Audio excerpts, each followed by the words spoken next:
پل سرخ هستیم، چهارراهی پل سرخ البته، اما تو تصمیم داریم بریم به طرف پایین پل سرخ دیده. البته این کارت 4 هم دوستان عزیز به شدت شلوغ و بیربار است.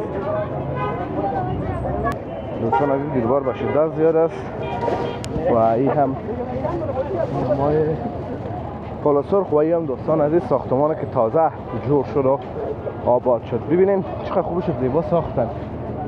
میگن در این دوستان عزیز برج سلطانی است نگفتن، اما میگن این روزی که افتتاح شد بسیار سرسرا کرده شده و همه این مسجد دوست دارن.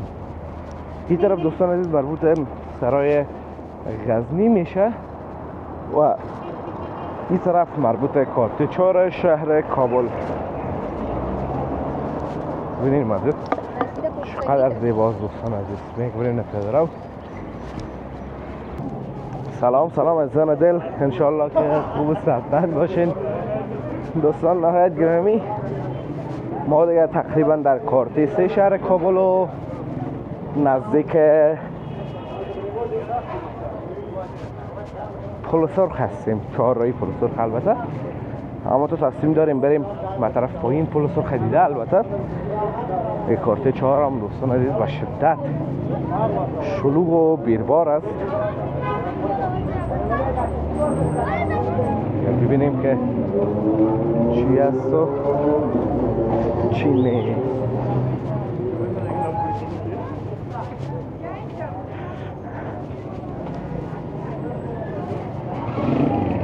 دوستان عزیز کارت 4 دوستان پیش فروشگاه افغان چاینیز، افغان چاینا اینقدر بیربار بود، اینقدر بیربار بود که بی حد و اندازه.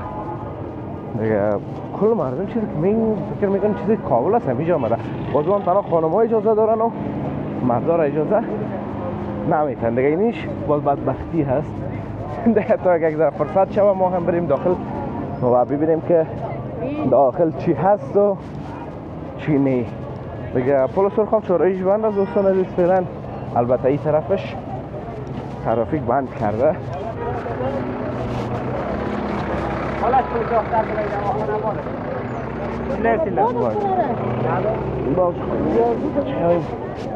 دوستان عزیز بیربار به شدت زیاد است و این هم مای پل سرخ و این هم دوستان عزیز ساختمانی که تازه جور شد و آباد شد. ببینین چقدر خوب شد، زیبا ساختن. میگن در این هم دوستان عزیز برج سلطانی است نگفتن، اما میگن این روزی که افتتاح شد بسیار سرسرا کردن، آتش بازی بود و نمیفهم از این حرفا دیگه. بسیار خوبشان جورش کردن واقعا. در این سرک دوستان مردوش از خوشم میه، یکی همین ساختمان است و یکی اون مسجد قنداری ها واقعا دوستان عزیز بی بدیل هستی که چیز. رستورانت هم میبینین دوستان عزیز که کندوز کباب نمایندگی شهر نو شعبه 7 چه قسم بیربار است.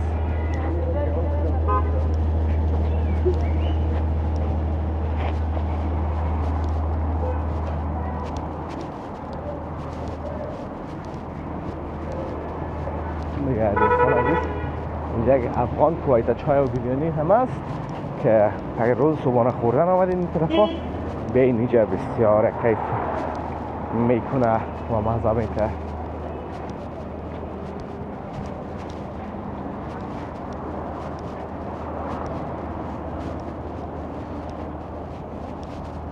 این مسجد دوستان عزیز واقعا زیبا و مقبول جور شده و همه این مسجد دوست دارن.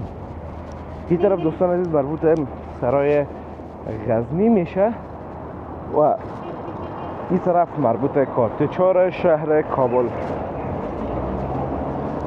ببینید مسجد چقدر زیباست دوستان عزیز. بریم نپیاده رو.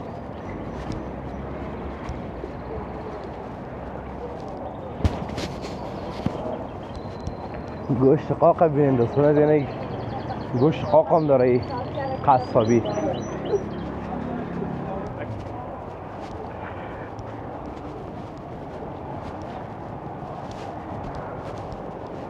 دوباره مسجد ببینیم دوستان عزیز که واقعا زیبا و مقبول ساخته شده. آسمان هم چه یک رنگ گرفته به خود، چقدر فضا زیبا هست.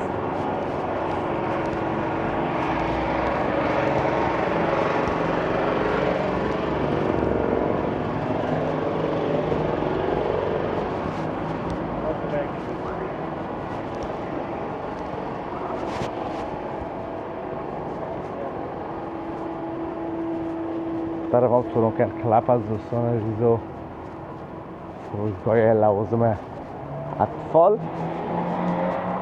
این پیاده رو دیگه موترها را در پیاده رو استاد میکنن، هیچ خوب نیست. جای موتر استاد کردن در پیاده رو نیست. این بخش های کابل باز پارکینگ هم زیاد داره، کوچه های فرعی زیاد است، همه بخش ها هست دیگه.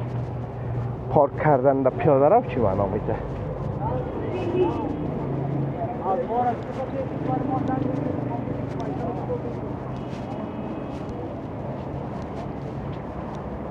دوباره دوستان عزیز، رستوران که زیبا و مقبول ممتاز هرات، واقعا یکی از رستوران ها و آشپزخانه های زیبای کارت 4 شهر کابل است.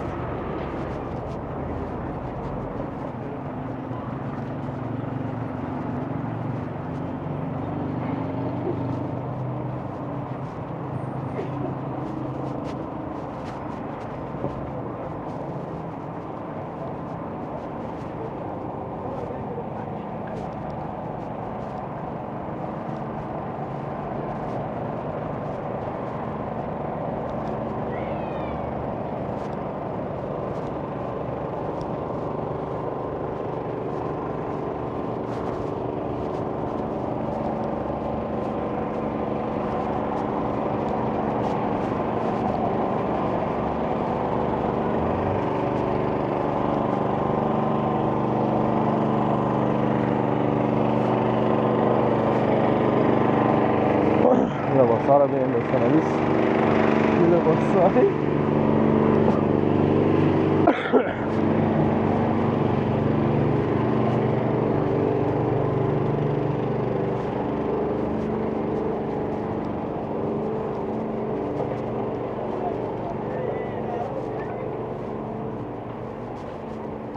دوستان عزیز، این سرک عمومی کارت 4 شهر کابل است که به طرف دست راست میره، به طرف دست چپ هم میره سرای غزنی و روبروی هم میبره به جاده پاهنتون شهر کابل. ریاست معارف هم دوستان عزیز در این بخش قرار داره. اگر انشالله که از ویدیو خوشتون آمده باشه، از ویدیو لذت برده باشین، ویدیو رو لایک کنین، در کانال هم سابسکرایب کنین تا ویدیوهای بعدی همه تونه به الله متعال پاک و بی‌نیاز می سپارم. روز و روزگار خوب خوش داشته باشین و در پناه الله متعال باشین. الله حافظ و مددگار همه تان.